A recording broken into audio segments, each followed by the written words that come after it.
നമസ്കാരം. ഞാൻ നിങ്ങളുടെ സ്വന്തം ശരവൺ മഹേശ്വർ. കൃഷ്ണശിലയായി എന്ന എൻ്റെ പരമ്പരയിലെ 299 എപ്പിസോഡാണിത്.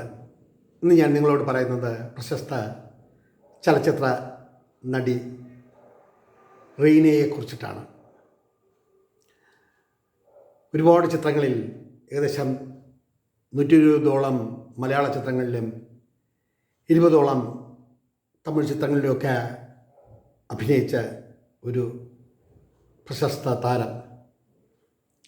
ഞാൻ അവരെ കണ്ടുമുട്ടുന്നതും സംസാരിക്കുന്നതും ശ്രീ DP നായർ നിർമ്മിച്ച്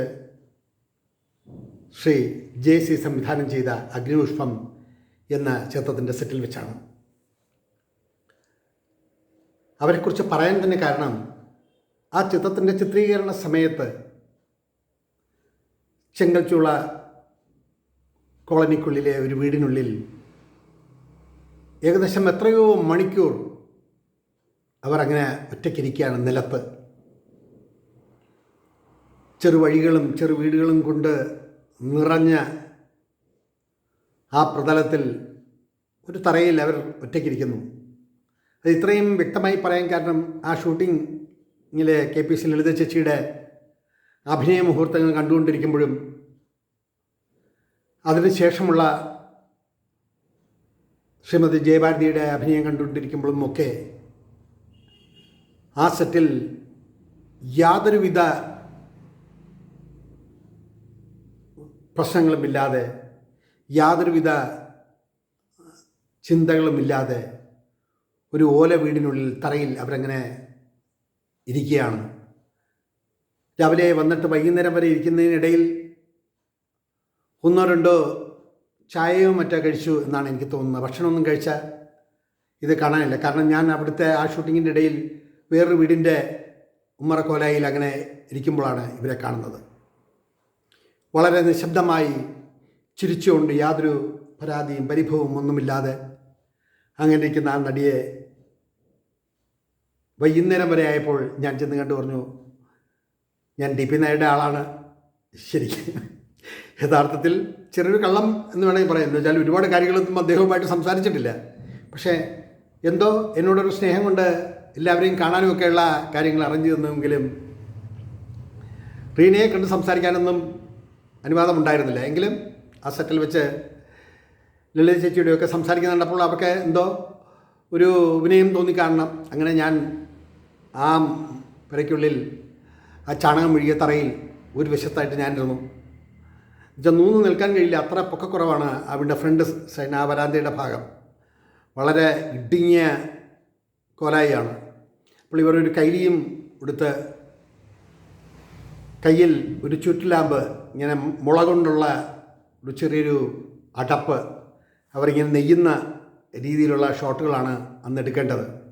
അങ്ങനെ അതിൻ്റെ കുറച്ച് കാര്യങ്ങളൊക്കെ കലാസംവിധായകൻ വന്ന് എന്തൊക്കെ പറഞ്ഞിട്ട് പോയി. അങ്ങനെ അവർ വളരെ അക്ഷമയോടുകൂടി ഇരിക്കുകയാണ്. ലളിത ചേച്ചിയുടെ സീൻസ് എല്ലാം എടുത്തു കഴിഞ്ഞ ശേഷമാണ് ഇവരുടെ ടേക്ക് വരുന്നത്.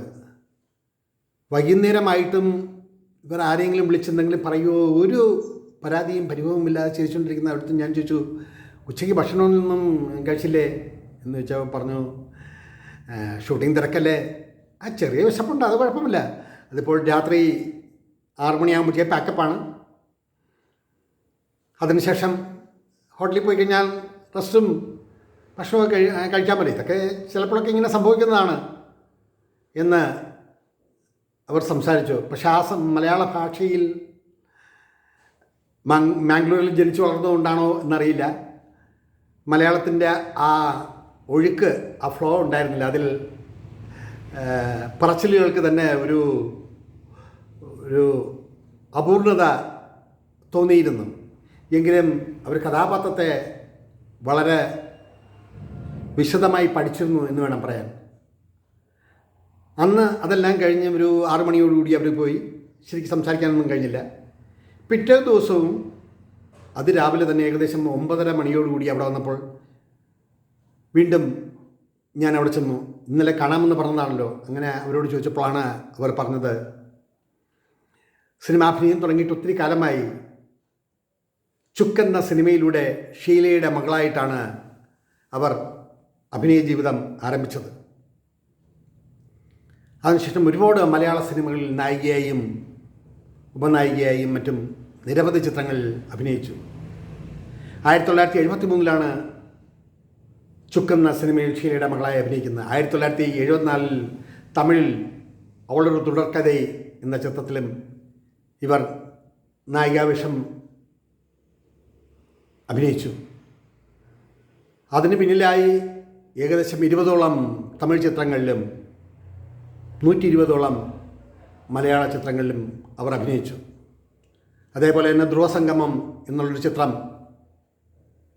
അതും വേറൊരു ചിത്രവും അവർ നിർമ്മിക്കുകയും ചെയ്തു. എന്നെ ഏറ്റവും ഹഠാത് ആകർഷിച്ചത്, എന്നെ ഏറ്റവും സവിശേഷമായി എൻ്റെ മനസ്സിൽ തോന്നിയതും ഇങ്ങനെയൊരു എപ്പിസോഡ് ചെയ്യാൻ കാരണവും അവരുടെ വശ്യമായ പെരുമാറ്റം. ഒന്നിനോടും ഒരു പരാതിയും പരിഭവവും ഇല്ലാതെ ഏകദേശം 8-10 മണിക്കൂർ ആ ഷൂട്ടിംഗ് ഏരിയയിൽ അവർ ആരോടും പ്രത്യേകിച്ചൊന്നും ആവശ്യപ്പെടാതെയും പറയാതെയും ഇരിക്കുന്ന ആ ഒരവസ്ഥ, നമ്മൾ ഒരു കൈലിയാണ്, ഒരു കളങ്കളം രീതിയിലുള്ളൊരു കൈലിയും ഒരു ഇളം കറുത്ത നിറത്തിലുള്ള ഒരു ബ്ലൗസും ആണ് അവർ ധരിച്ചിരുന്നത്. വസ്ത്രധാരണ രീതിയിലും മേക്കപ്പിലും ഒക്കെ ഒരു കുലീനത്വം തോന്നുന്ന അവരുടെ ചിരിയാണ് എൻ്റെ മനസ്സിൽ നിറഞ്ഞു നിൽക്കുന്നത്. ഞാൻ അവരോട് ചോദിച്ച ഒരു കാര്യം മാത്രമേ ഉള്ളൂ. ക്യാമറയുടെ മുന്നിൽ നിൽക്കുമ്പോഴും ക്യാമറയുടെ പിന്നിൽ നിൽക്കുമ്പോഴും ജീവിതം എങ്ങനെ തോന്നുന്നു എന്ന് ചോദിച്ചപ്പോൾ അവർ പറഞ്ഞു, ഇതുവരെയൊക്കെ എത്തിയതും നിങ്ങൾ ഇപ്പോൾ എന്നോട് സംസാരിക്കുമ്പോഴും ഞാനൊരു അഭിനേത്രി ആയതുകൊണ്ടല്ലേ നിങ്ങൾ എന്നെ വന്ന് കണ്ട് സംസാരിച്ചത്.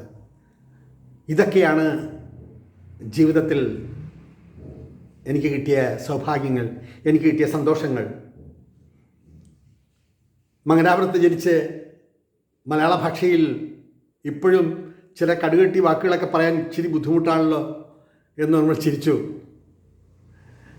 അത് ഞാൻ അഭിനയിച്ചാലും ഡബ്ബ് ചെയ്യുന്നവർ അത് ശ്രദ്ധിക്കുമല്ലോ. അപ്പോൾ ഡബ്ബ് ചെയ്യാൻ സ്വന്തമായിട്ട് ഡബ്ബ് ചെയ്തൂടെ?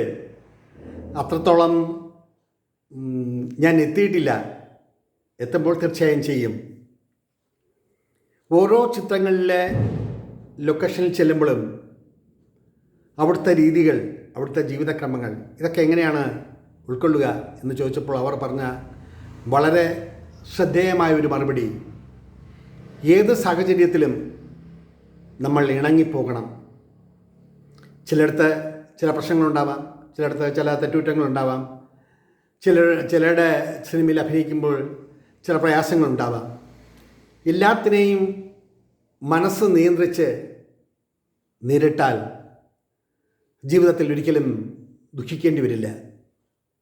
ഇപ്പോൾ തന്നെ ഞാൻ ഇന്നലെ നിങ്ങൾ കണ്ടു കാണുമല്ലോ, 8 മണിക്കൂറോളം ഞാൻ രാവിലെ വന്നതാണ്. 8 മണിക്കൂറോളം ഞാൻ ഇവിടെ തന്നെ ഇരിക്കുകയാണ്. എൻ്റെ ടേക്സ് എടുത്തിട്ടില്ല. ഇന്നാണ് എൻ്റെ ടേക്കുകൾ എടുക്കുന്നത്. പക്ഷെ അതിലൊന്നും എനിക്ക് പരാതിയും പരിഭവമില്ല. കാരണം ഒരു സംവിധായകൻ ഒരു ചിത്രം ചെയ്യുമ്പോൾ അദ്ദേഹത്തിന് A to Z ശ്രദ്ധിക്കേണ്ടി വരും. നമ്മൾ വരുന്നു, അഭിനയിക്കുന്നു, പോകുന്നു. അത് മാത്രമല്ലല്ലോ, ക്യാമറ വശങ്ങൾ, ഡയലോഗ്സുകൾ, അതിൻ്റെ സെറ്റുകൾ, അങ്ങനെ A to Z ഒരു സംവിധായകൻ അറിഞ്ഞിരിക്കണം. അപ്പോൾ ചിലപ്പോൾ ഇന്നലെ എൻ്റെ ഷോട്ട് എടുത്തിട്ടില്ല എന്ന് പറഞ്ഞതിൽ പരിഭവം പറയേണ്ട കാര്യമില്ലല്ലോ, നമ്മൾ കാണുകയാണ്.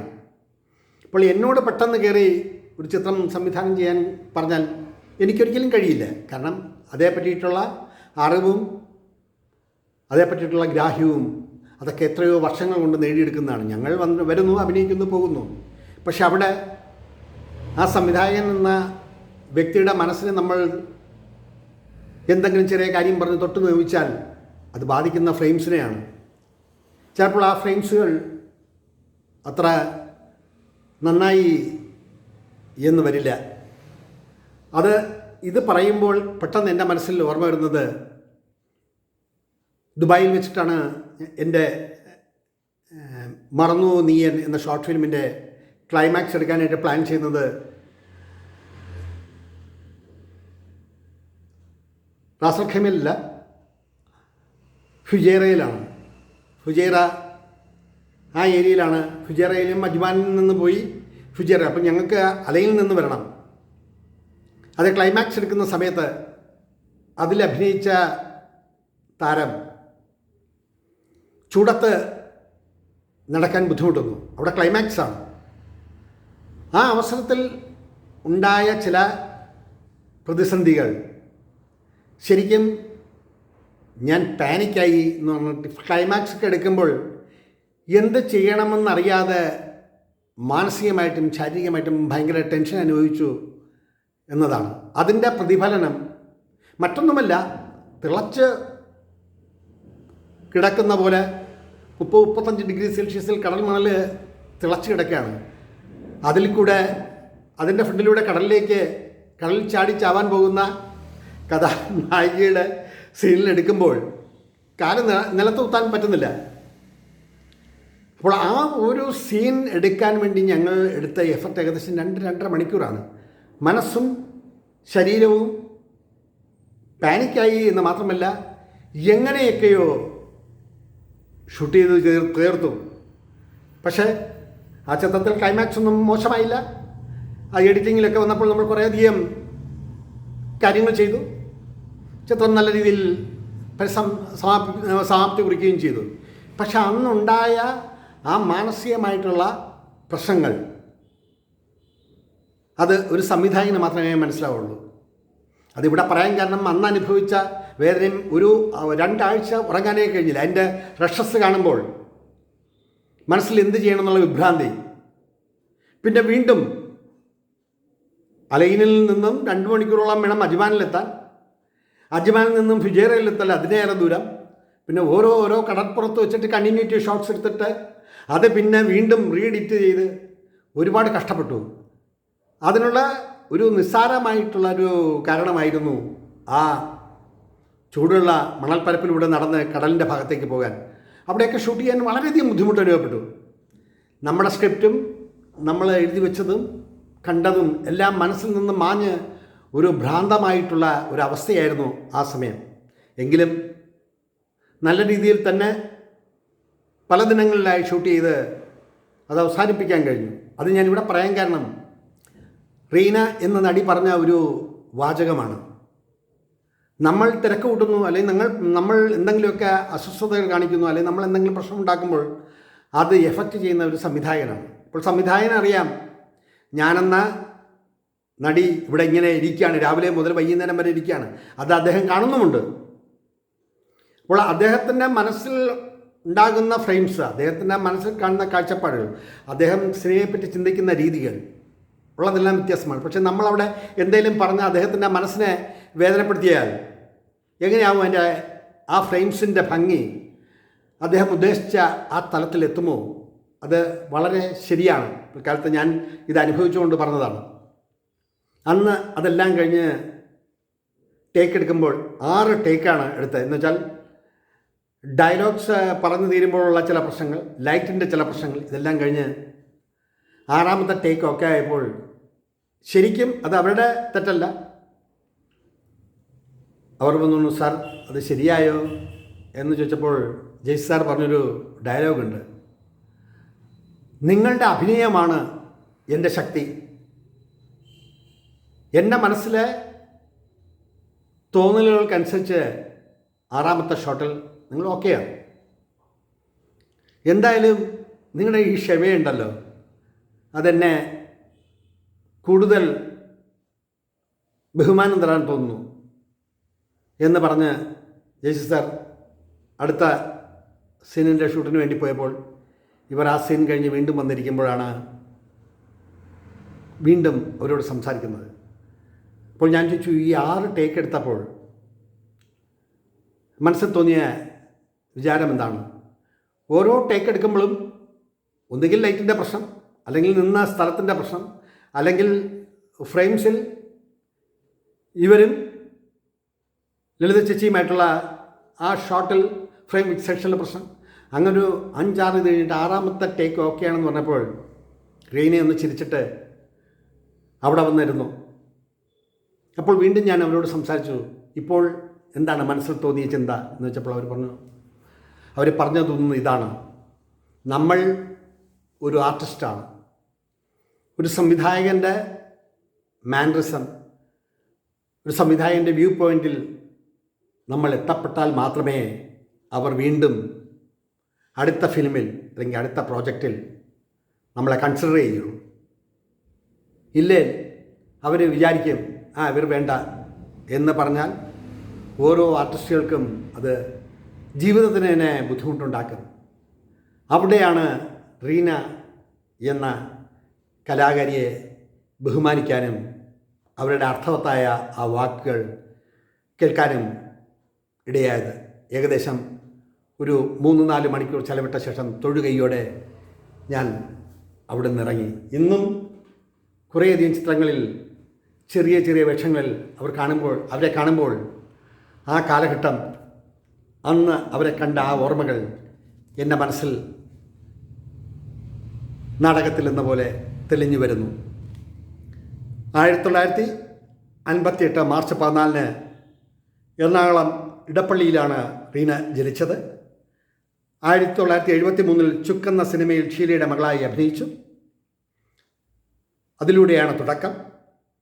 1974 അവൾ ഒരു തുടർക്കഥ എന്ന സിനിമയിലൂടെ തമിഴിലും അരങ്ങേറ്റം കുറിച്ചു.